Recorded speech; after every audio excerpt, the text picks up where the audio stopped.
on to the comprehension.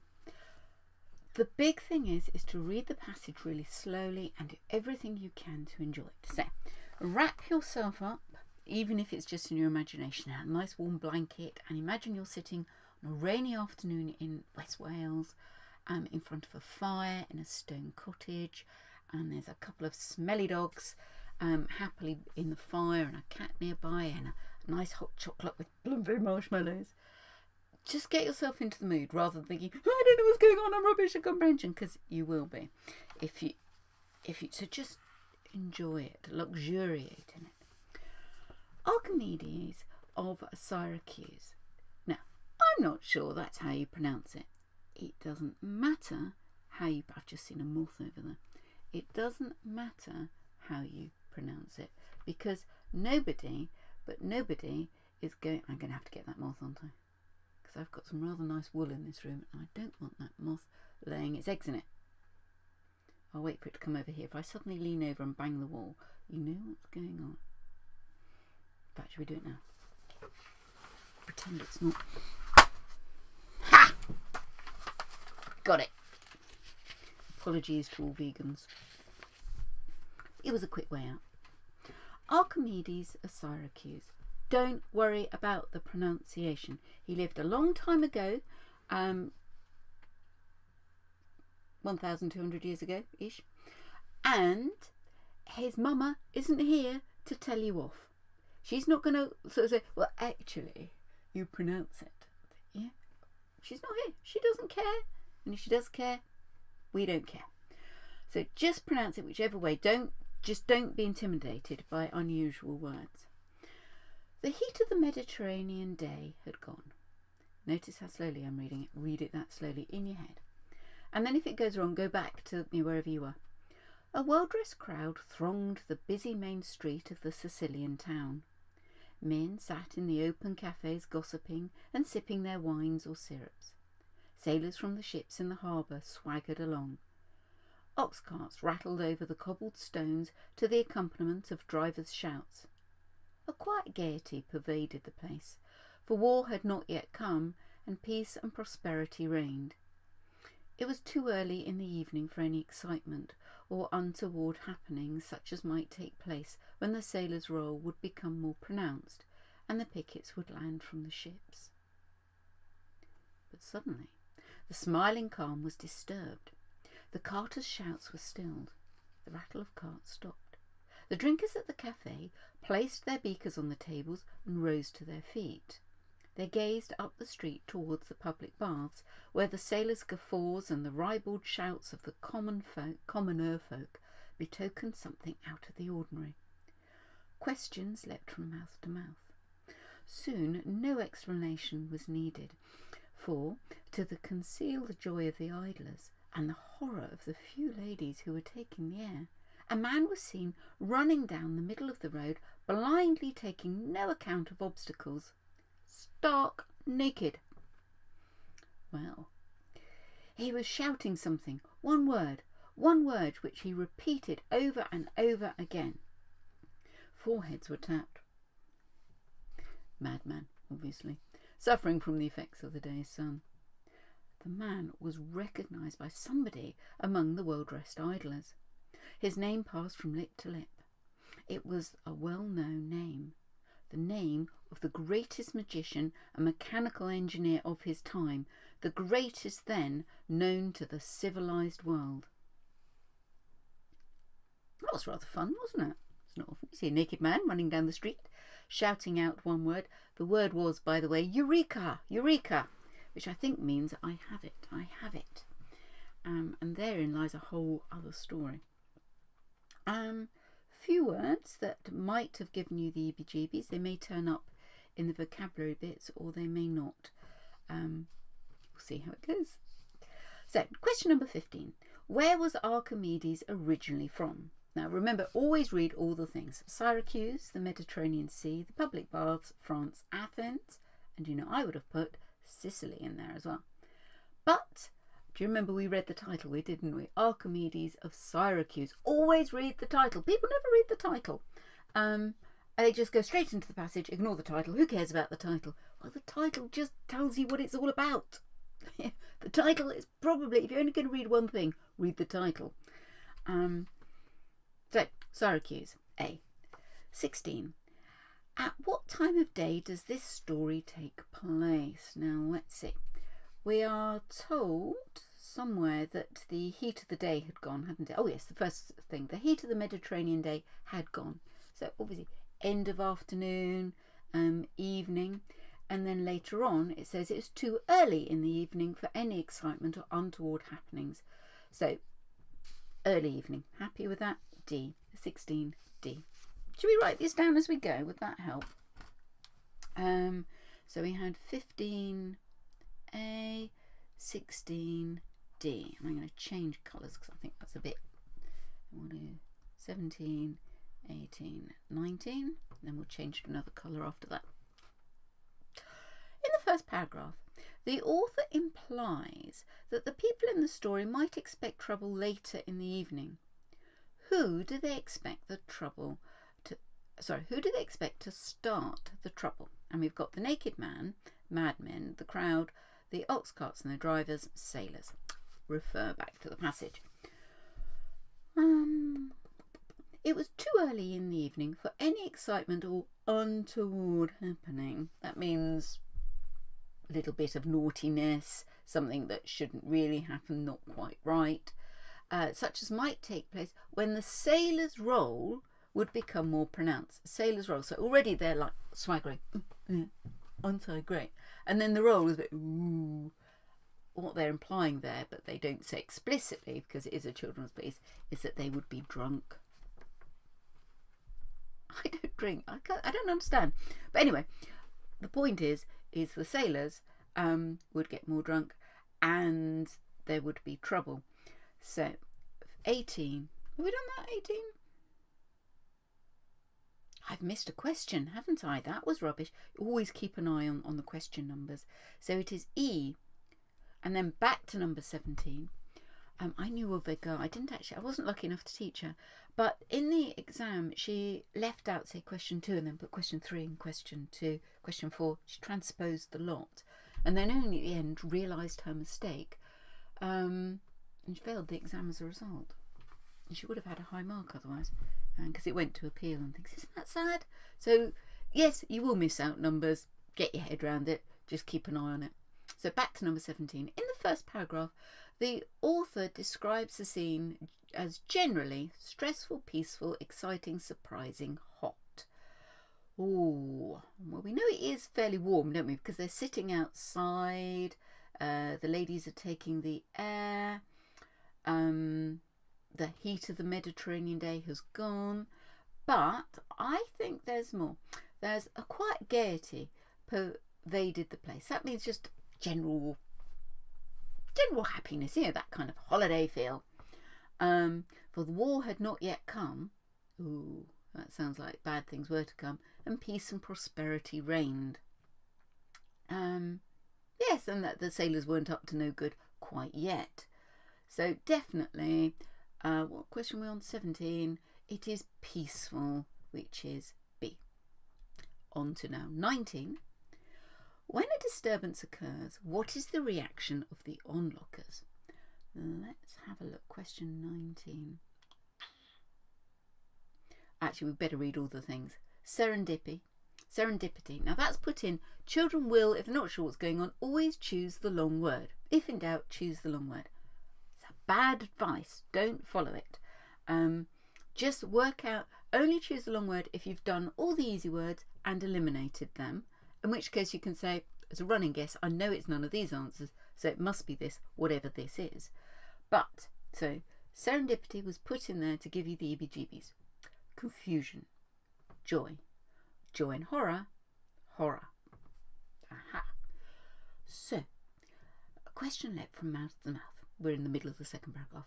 Soon, no explanation was needed, for to the concealed joy of the idlers and the horror of the few ladies that were taking... Yes, it's joy and horror, isn't it? So that's D. And notice you've got joy and horror. So those that are skimming it will see horror and joy. But if you must read the whole sentence, which I didn't because I forgot halfway through, a few ladies who were taking the air, a man was seen running down the middle of the street. blah, blah, blah, blah, blindly taking no account of obstacles, stark naked. So let's choose another colour. What do you fancy? Let's go for this 20, 21, 22. Looks quite pretty, really, doesn't it? 2020. What alerted to the men... What? I'm rushing it. Take it slowly. What alerted the men at the cafes to the fact that something unusual was happening? Right, we've got the naked men's shouts, ladies taking the air, sailors and commoners shouting, people asking questions, people at the baths. Now, all of these have occurred within the passage, haven't they? But what alerts the men at the cafes that something's unusual is happening? So off we go. Ooh, the drinkers at the cafes placed their beakers on the tables and rose to their feet. They gazed up the street towards the public baths, where the sailors' guffaws, ha ha ha, I mean sort of raucous laughing really, and ribald shouts of the commoners. Ribald, fairly rude. Not necessarily vulgar rude. Well, just sort of, yes, vulgar rude, but not necessarily rude words, but yeah, generally rudish. So the guffaws, that means coarse laughing, and the ribald shouts of commoner folk betokened something was out of the ordinary. Betokened a clue, a suggestion, a bit of that something out of the ordinary. So back to the question. How did the cafe men know that something was up? It was because the sailors and the commoners shouting, which is C. 21. What was the naked man doing? Shouting, mathematics. Well, we know he was a mathematician. Shouting, yes, because he was shouting one word over and over again. Don't get trapped into doing that. Read all the things. Asking questions. Well, you don't get to be a mathematician without asking questions. Running, yes, he was running around, wasn't he, without heeding the obstacles. And then E, he was running and shouting. So we want 21E. Can you see how easy it would have been to fallen into the trap there? 22. Who do the people originally think the naked man is? I love this. 4 heads were tapped. A madman, obviously, suffering from the effects of the sunlight. So originally, and they're testing there that you know the word originally, at first they thought it was a madman. On to 22. How does the author describe the mathematician? So let's do, there it is, down there. How does the author describe the mathematician? We'll read it all. As a good man, a good mathematician, as a madman, as an engineer, as the best mathematician in the world at the time. Yes, last sentence.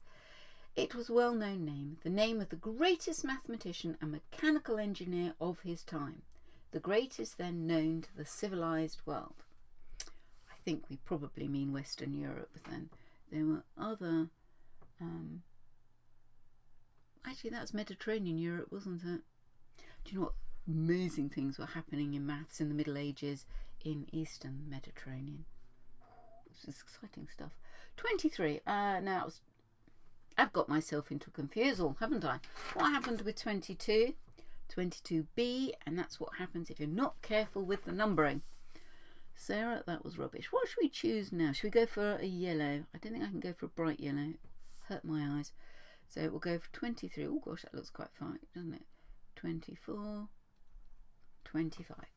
So 23, which we were just doing. How does the author describe the mathematician as the best mathematician in the world? 24.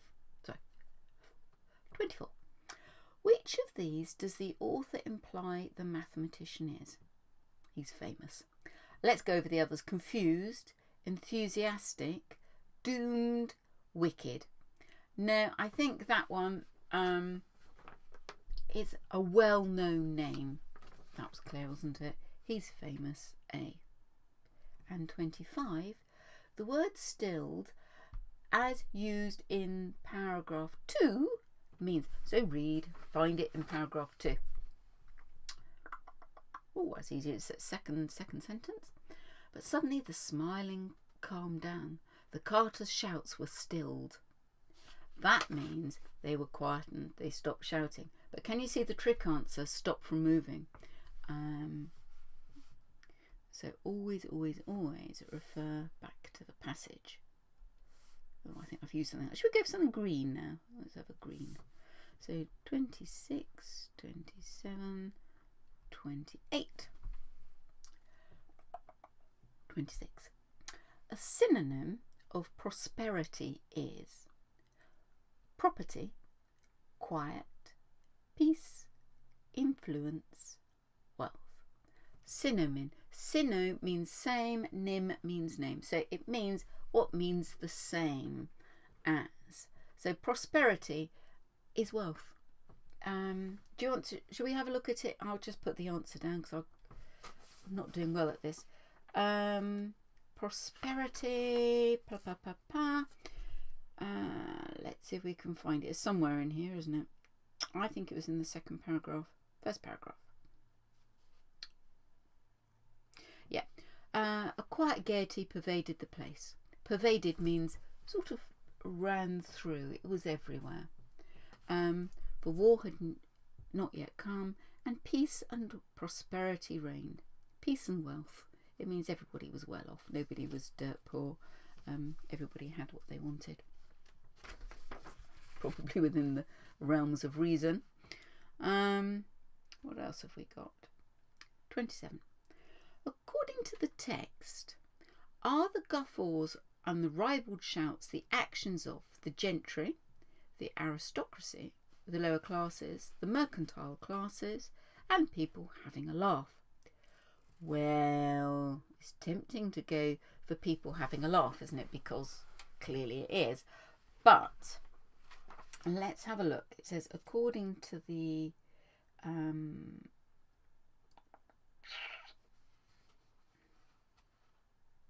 bear with me, I'll find it in a moment. Shouts were still, calming. They gazed up the street, public baths, where the sailors, where the sailors' guffaws and the ribald shouts of the commoner folk, more of them, therefore bottom of the social heap, the lower classes. Happy? 20, oh, so that's 27C, wasn't it? 27C. 28, what have we got? Where would you expect to find this piece of writing? An instruction manual? Well, there's no instructions in it, is there? A comic? You would expect a few more laughs. Mind, there was a naked man running down the street. A dictionary would be shorter. A children's history book? Quite possibly. But you don't get many naked men running around in children's history books. And a sermon. A sermon is a talk that you get at church to tell you how to be a better person or read the Bible better. So it's D, a children's history book. Which brings us on to, what colours have we had? Should we go for an orangey one? We'll see what that looks like. 29, 30, 31, 32, and then we're done. 29. Which of these does not mean swaggered? Now, what's the important word there? Come on, shout it out. Nobody's listening. They can't hear you.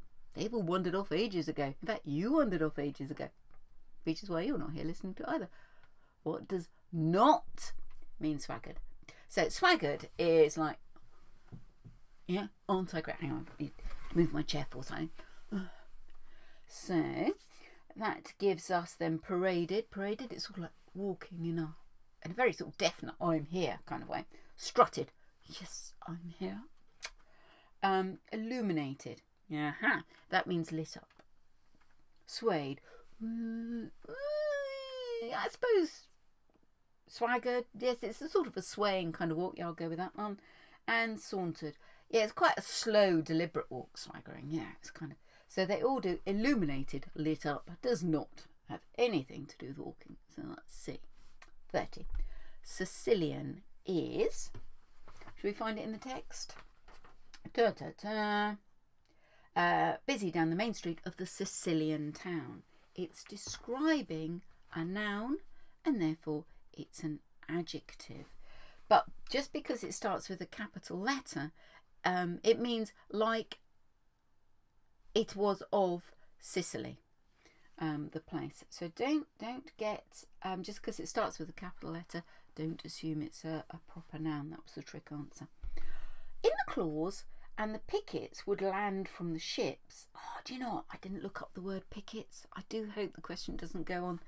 I assume it meant the sort of the sailors sort of policing things, but I don't know, I'll be honest.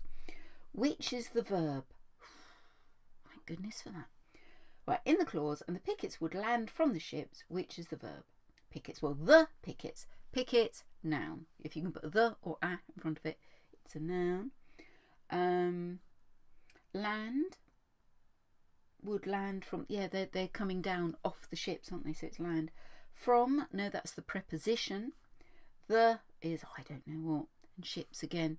So it's be, land, because that's what they're doing. And number 32, the word blindly is an example of.